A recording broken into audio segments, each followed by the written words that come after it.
Un robot qui se suicide. Vous avez peut-être vu passer cette info il y a quelques jours.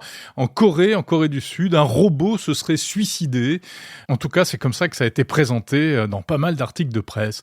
Alors, c'était un robot qui travaillait dans une mairie dans la ville de Gumi, en Corée. C'était une sorte de grosse machine qui ressemblait un peu à un bidon sur roue. Il travaillait vraiment comme un employé dans cette mairie. Il transportait du courrier, des fournitures et il avait la particularité en plus de pouvoir prendre l'ascenseur et de naviguer entre les étages. Il était en place depuis un an environ. C'était un robot fabriqué par une firme californienne qui s'appelle Bear Robotics. Et donc, le 20 juin dernier, il a été retrouvé en bas d'un escalier cassé. Visiblement, il s'était passé quelque chose. Le robot aurait mis fin à ses jours.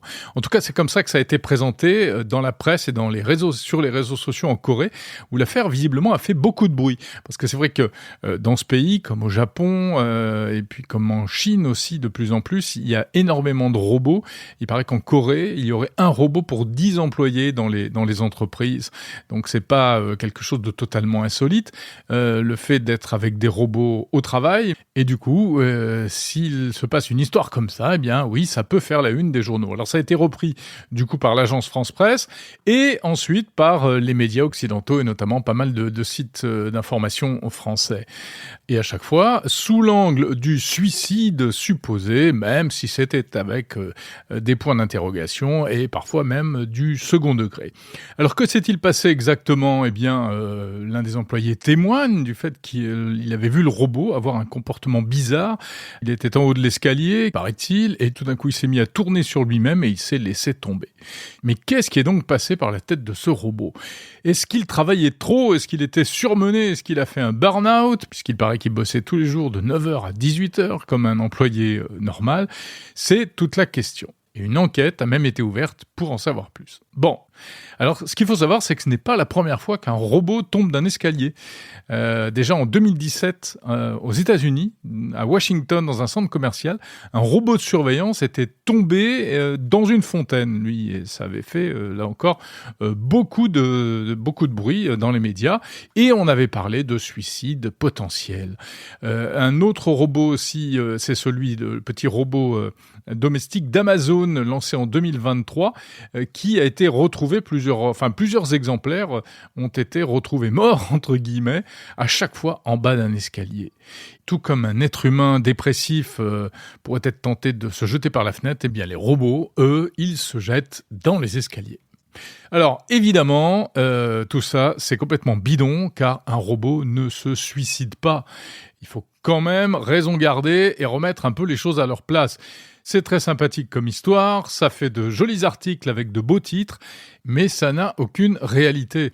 Le vrai problème qui a pu se passer, très certainement, c'est tout simplement un problème technique.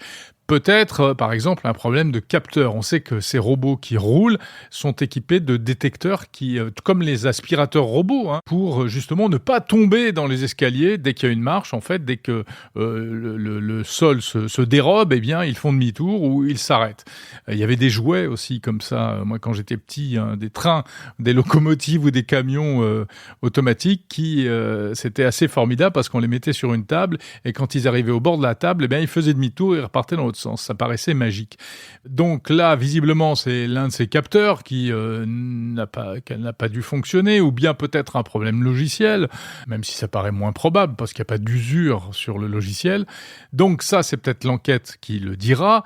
Mais ce qu'il faut retenir de cette histoire, c'est que c'est incroyable de voir à quel point, parfois, on fait vraiment trop d'anthropomorphisme, c'est-à-dire que l'on projette sur des machines des comportements humains, qui évidemment, en réalité, n'ont pas lieu d'être. Alors on peut être embêté si on casse un robot qui coûte plusieurs dizaines de milliers d'euros, oui, mais il ne faut surtout pas développer des sentiments et de l'affection à l'égard de ces machines. Les robots ne se suicident pas, ils ne se suicideront jamais, les robots n'ont pas de conscience, l'intelligence artificielle n'existe pas, comme dirait Luc Julia, et on peut dormir sur nos deux oreilles. Mais cette histoire montre bien que si les robots sont amenés à se développer de plus en plus dans notre environnement, il faudra peut-être prendre certaines dispositions pour éviter que l'on développe des sentiments à l'égard de ces appareils qui ne sont pas des êtres vivants.